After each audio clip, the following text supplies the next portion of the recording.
Hai, halo, Assalamualaikum. Ketemu lagi. Di video kali ini, saya masih mau bahas soal HP ini. Kenapa menurut saya ini adalah smartphone terbaik untuk dibawa traveling. Ada beberapa poin yang akan saya sampaikan di video kali ini. Beberapa poin spesifik tentang HP ini, tapi ada beberapa poin yang juga masuk ke smartphone yang lain gitu ya. Jadi nggak hanya spesifik ke HP Samsung Galaxy S23 ini. Apa aja poin-poinnya? Ada plus, ada minusnya. Ayo kita bahas. Yang pertama, kenapa ini saya anggap sebagai kamera traveling terbaik adalah ukurannya yang compact. Jadi kamera ini atau HP ini ukurannya compact, jadi nggak bikin berat, bawanya nggak ribet. Terus, biasanya kalau kita traveling, itu kita punya space yang terbatas gitu yang harus bisa kita bawa. Jadi kita harus korbankan ini kalau mau bawa yang ini lebih gitu. Jadi ini nggak makan space gitu ya di travel bag kita. Karena kayak ya HP gitu kan. Jadi kita bisa kantongin, nggak perlu tas khusus gitu ya kan. Ukurannya yang compact itu yang bikin poin plus pertama untuk kamera traveling. Terus dukungan focal length, 3 focal length ya, karena ada 3 lensa dukungan focal length yang 3 ini itu versatile banget. Bayangin kalau misalnya saya bawa kamera mirrorless. Ini saya nggak bisa contohin ya. Tapi ini lensanya Tamron 1770 f2,8. Rentangnya panjang ya, dari lebar wide 17 mm sampai ke 70. Itu semuanya bisa ke cover sama 3 lensa ini. 3 lensanya yang ada di kamera Samsung S23. Jadi bayangin ini baru lensanya doang ya. Saya harus bawa tas khusus tambah dengan si kameranya, terus bawa chargernya, bawa baterainya. Jadi pasti extra space makan di travel bag. Kalau ini cuma satu, tinggal kantongin gitu ya. Menurut saya lasting to carry, lasting to forget juga gitu. Misalnya ini pasti kan tinggal bawa ini sama chargerannya doang. Chargernya charger handphone kan. Kalau ini harus bawa lensanya, bawa baterainya, bawa memory cardnya, bawa baterainya, bawa chargerannya gitu ya. Makin banyak yang harus dibawa, makin banyak juga yang mungkin kita lupa gitu ya. Yang kedua, kelebihannya ini, poin plusnya adalah bisa lebih stealth. Lebih stealth itu maksudnya adalah kita nggak terlalu mencolok gitu di keramaian. Bisa lebih low profile, nggak terlalu mengundang perhatian gitu ya. Jadi saat kita kalau pakai kamera mirrorless kan atau kamera DSLR gitu ya, kita nge-shoot, sedangkan yang lain pakai handphone semua gitu kan pasti akan mengundang lebih banyak perhatian gitu. Dianggap wah ini profesional nih gitu, atau nge-shoot apa nih gitu. Tapi sedangkan kalau kita pakai handphone itu lebih stealth atau lebih orang nggak akan notice. Ya sama aja kayak wisatawan yang lain gitu ya. Poin-poin yang akan saya sampaikan ini berdasarkan hasil traveling saya kemarin. Bukan traveling sih sebenarnya ya. Alhamdulillah dapat rezeki. Saya sama istri berangkat umroh. Jadi selama 12 hari perjalanan itu saya benar-benar ngandelin ini untuk dokumentasiin perjalanan saya umroh bersama istri. Yang ketiga, untuk tempat-tempat tertentu seperti saya bilang tadi ya, saya kebetulan alhamdulillah berangkat umroh. Jadi untuk tempat-tempat tertentu HP itu nggak butuh permit gitu ya. Beda kalau kita pakai kamera yang profesional, entah mirrorless atau DSLR atau kamera cinema gitu ya. Itu pasti butuh permit. Terutama kemarin pas saya berangkat itu kebetulan di Madinah itu ada namanya Raudhoh ya, Taman Surga itu antara rumahnya Rasulullah sama dengan mimbarnya dia itu namanya Raudhoh gitu. Itu kalau masuk kalau pakai kamera yang profesional pasti butuh izin. Sedangkan kalau pakai HP semua orang ngerekam pakai HP gitu. Jadi kelebihan yang ketiga itu ini. Kalau kita pakai HP kita tidak butuh permit. Beda dengan kamera yang lebih profesional. Ditambah lagi saya pernah waktu itu nggak liburan ya, kerja sekalian liburan ke Jogja. Di tempat wisata itu ada tulisannya itu kamera profesional harus bayar sekian gitu. Jadi memang udah dibedain gitu. Jadi kalau kita pakai handphone, kelebihan yang ketiga itu. Yang keempat, untuk yang suka instan nih ya kan. Kalau kita pakai kamera yang profesional, kita nggak mungkin bisa langsung upload gitu kan. Sedangkan kalau ini bisa, filenya di sini, fotonya di sini, videonya di sini, kita bisa langsung edit di sini, terus kita bisa ngupload gitu ya. Sedangkan kalau pakai kamera mirrorless atau kamera DSLR yang udah ada NFC atau apa segala, ada WiFi gitu ya, itu tetap harus 2 kali kerja kan. Dari kamera pindahin ke HP, smartphone, edit, baru upload. Sedangkan ini sudah di sini gitu. Satu step udah dihilangkan gitu ya. Jadi lebih hassle free lah gitu ya. Itu poin yang keempat. Poin yang kelima, ini fitur kamera yang saya baru nemu di Samsung. Setahu saya sih nggak ada di HP atau smartphone lain. Namanya Director's View. Director's View itu dia bisa ngerekam sekaligus 2 lensa atau 2 kamera ya, depan dan belakang. Jadi kamera selfie-nya ngerekam, kamera depannya ngerekam, dan kamera depan itu kita bisa milih di antara 3 lensa ini gitu ya. Dengan fitur ini kita itu bisa ngevlog gitu. Sebelumnya saya pernah bikin vlog saat liburan itu saya pakai action cam, Osmo Action. Nah itu memang dia punya layar depan belakang ya, tapi saat kita mau nunjukin sesuatu kita harus balik. Sedangkan kadang-kadang kita perlu nunjukin sesuatu dan reaksi kita juga pengen ditangkap secara real time gitu ya. Jadi dengan fitur Director's View ini kita bisa ngevlog, reaksi kita dapat, sedangkan yang mau kita tunjukin juga dapat.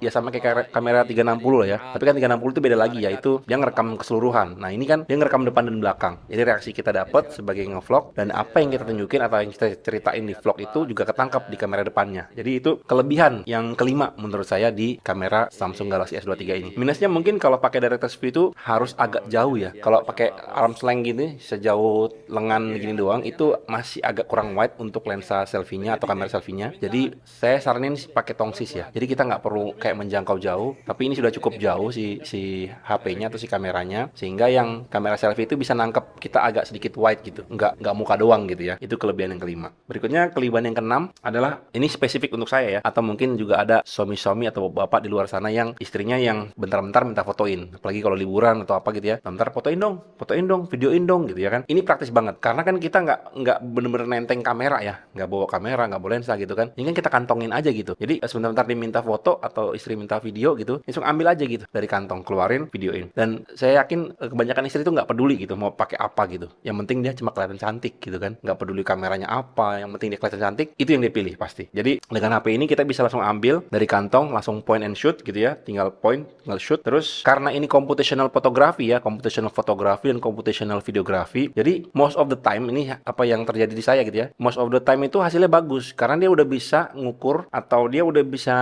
secara internal gitu ya, nggak seperti kamera ini kan. Kita kalau kamera ini kita harus setting, benar-benar setting highlightsnya ya, kita mau ambil highlights atau mau kita ambil shadow gitu, kita harus korbanin salah satu, nanti di post processing baru kita bisa edit. Nah kalau ini karena ini computational photography atau computational videography, si kamera ini udah mikir gitu, jadi hasilnya itu bukan hasil yang mentah, jadi sudah diproses sama dia, udah di adjust sehingga highlightsnya itu tetap dapet detailnya, nggak blown out, nggak white itu doang, yang nggak putih itu doang, overexposure. Terus si shadownya itu juga dapet gitu, jadi HDR lah ya, HDR in kamera gitu. Jadi otomatis dia udah hasil jadinya udah bagus gitu. Nah yang dipedulin sama istri itu kan kebanyakan gitu ya, yang penting di shoot bagus gitu, semuanya terang gitu. Nah itu menurut saya kelebihannya lagi di HP atau di kamera Samsung Galaxy S23. Nggak selalu ini ya, tapi semua HP mungkin kebanyakan juga sama seperti itu. Jadi ini poin plus yang keenam menurut saya. Poin plus yang ketujuh menurut saya tuh semakin simpel kamera ini terjadi ya, itu akan semakin sedikit yang harus kita pikirkan atau kita setting. Jadi saya dulu pernah pakai kamera Canon 1000D, itu kan secara fitur DSLR yang simpel ya, karena entry level. Terus hasil saya itu menurut saya sudah cukup bagus gitu. Ternyata saya kurang puas dan pingin upgrade ke Canon 7D. 7D itu mid range lah ya, udah kelas menengah gitu, menengah atas. Saat saya pindah ke 7D, awal-awal saya pakai 7D itu malah bukan lebih bagus fotonya, malah lebih jelek. Kenapa? Karena makin banyak yang harus disetting sebelum saya harus jepret itu. Jadi menurut saya less thing to setting itu, lebih sedikit hal yang disetting itu akan sebenarnya memudahkan kita ya kan, untuk mikirin hal lain yang menurut saya kadang kalau sekarang tuh merasa lebih penting gitu, kayak macam framing, angle gitu ya. Terus kalau kita main video itu motion,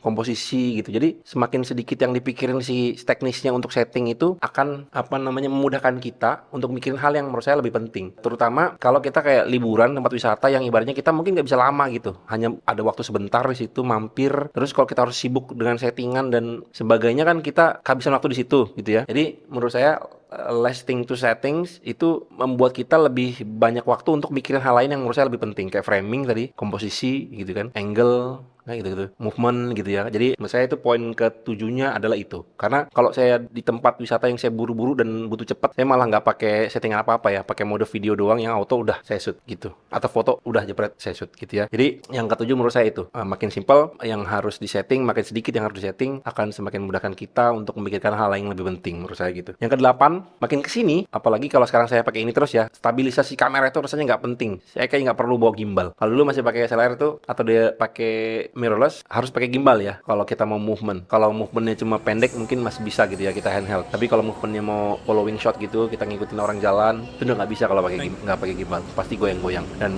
di Samsung Galaxy S23 ini, menurut saya stabilisasinya itu udah oke banget ya, stabil banget, dan saya nggak perlu bawa gimbal. Untuk urusan liburan, traveling, saya bilang tadi, lasting to carry itu hassle free lah. Kalau semakin sedikit yang dibawa itu akan semakin hassle free. Jadi nggak riweh gitu, bawa inilah, bawa itulah. Makin banyak bawaan kan makin berat ya. Sedangkan para pendaki yang memang niatnya daki gunung aja, sebisa mungkin kan barang-barang yang dibawa yang ringan-ringan kan. Apalagi kita memang mau traveling yang ibaratnya mau perjalanannya menyenangkan gitu, bukan struggling gitu ya. Jadi dengan pakai ini saya nggak perlu bawa gimbal, saya handheld aja, saya jalan itu juga udah smooth banget. Itu poin ke-8, stabilisasinya oke. Yang ke-9, audio katanya itu adalah separuh video. Nah surprisingly mikrofon di bawaannya ini ya, walaupun saya nggak pakai mic terpisah, saya punya tapi nggak pakai clip on gitu. Karena clip on tuh kadang-kadang kalau kita taruh di sini terus gesek-gesek itu bunyi gesekannya masuk gitu, malah ganggu. Nah, saya selama liburan kemarin saya nggak bawa mic, jadi saya benar-benar cuma pakai mikrofon internalnya ini aja. Surprisingly saya cukup kaget, polar patternnya tuh bagus gitu ya. Jadi saya nge-shoot ke depan atau nge-shoot ke belakang gitu, pick up patternnya tuh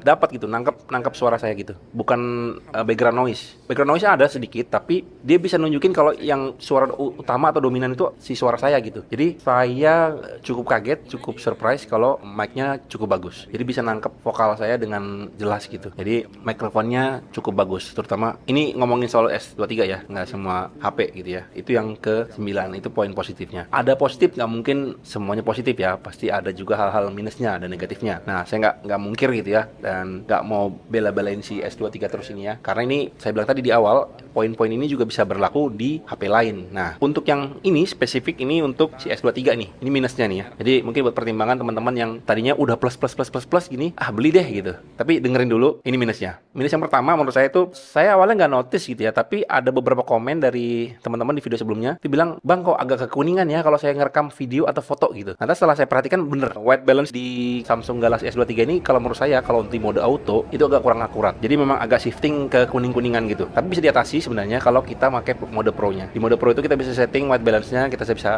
atur supaya jadi normal gitu ya. Yang putih beneran putih, nggak ke kuning-kuningan. Cuma kalau saya bilang tadi, kadang-kadang saya males, mau cepet dan waktunya emang nggak terbatas. Jadi saya langsung pakai mode video. Nanti di post processing kadang-kadang baru saya benerin. Walaupun memang nggak bisa maksimal ya kalau sudah jadi gitu ya. Karena white balance itu back in gitu istilahnya. Jadi kayak udah matang di hasil gitu, matang di footage. Jadi kalau teman-teman ngerasa terganggu dengan white balance-nya yang kekuningan, coba pakai mode Pro-nya. Terus minus yang kedua adalah kadang nih tombol shutternya itu agak laggy. Laggy itu maksudnya gini, agak ngedelay gitu. Dipencet nggak langsung ngerekam atau dipencet nggak langsung jepret gitu ya. Terus saat dipencet berhenti atau off untuk berhentiin record, nggak langsung berhenti tuh. Jadi kayak masih harus kayak 2 kali dipencet baru dia berhenti. Sehingga nanti di ekornya video atau di ekor footage itu ada sisa motionnya gitu. Gerakan kita megang HP-nya atau goyang gitu ya, baru itu stop gitu. Tapi itu terjadi juga sih sebenarnya di kamera Sony saya. Cuma bedanya di kamera Sony saya itu laggy-nya itu hanya di ekor di belakang, bukan di depan. Nah, kalau ini shutter lag-nya itu ada terjadi di depan dan di belakang. Nggak selalu, tapi beberapa kali terjadi. Jadi shutter lag-nya itu di depan, misalnya kayak kita mau jepret nggak langsung. Jadi harus kayak 2 kali, harus belum yakin gitu mencet baru dia ngerekam atau nge-shoot, jepret gitu ya. Terus di ekor di belakang saat kita mau berhentiin juga kayak gitu. Jadi di depan itu agak nge-laggy, di belakang juga nge-laggy. Tapi nggak selalu ya. Itu yang kedua. Yang ketiga, ini agak anget ya. Si body HP-nya agak hangat kalau dipakai nge-shoot 4K. Tapi ini saya agak maklum, atau bukan agak maklum ya, harus maklum karena di kamera Sony A6400 juga seperti itu. Bahkan di kamera-kamera high-end juga yang harganya puluhan juta itu juga kalau ngerekam 4K pasti anget atau pasti agak panas gitu di bodinya. Bahkan ada yang pakai internal fan gitu ya, ada kipas di dalamnya gitu yang untuk mendinginkan si kamera. Itu menurut saya itu wajar. Jadi kalau di kamera atau di HP yang sekecil sekompak ini itu hangat atau panas sedikit, itu menurut saya wajar. Tapi ini perlu di-mention lah ya. Jadi kalau untuk ngerekam 4K dia agak hangat gitu ya. Itu poin minus yang ketiga. Poin minus yang keempat, nah ini saya baru sadar saat editing di laptop. Jadi saya ngerasa setiap kali saya nyambungin footage gitu ya, video ya, footage A, footage B gitu ya, atau 1,